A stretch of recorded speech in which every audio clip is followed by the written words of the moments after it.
Mi smo već ušli u razgovor sa pojedinim političkim strankama. Mi danas imamo objavljivanje da smo završili razgovore sa Narodnim pokretom Srbije, da smo završili razgovore već pre nekoliko meseci sa Zapadnom Srbijom, političkom organizacijom koja deluje u tom delu naše zemlje, pre svega u Šapcu i u okolini.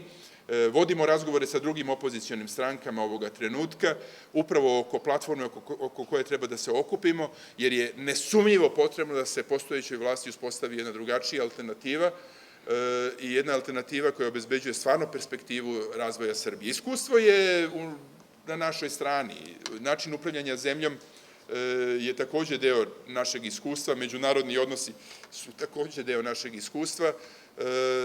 Način upravljanja unutrašnjom političkom situacijom je dijametralno različit od postojećeg načina upravljanja.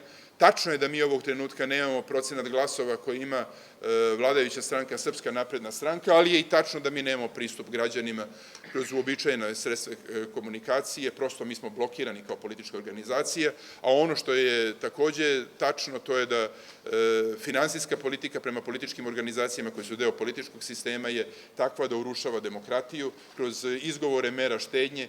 Sve političke organizacije trpe neverovatne posledice i njima se onemogućava rad u datim okolnostima, zakonit rad i normalan rad i pristup građanima i aktivnosti koje su neophodne da bi se promovisala politika i da bi se promovisale ideje jedne opozicione stranke.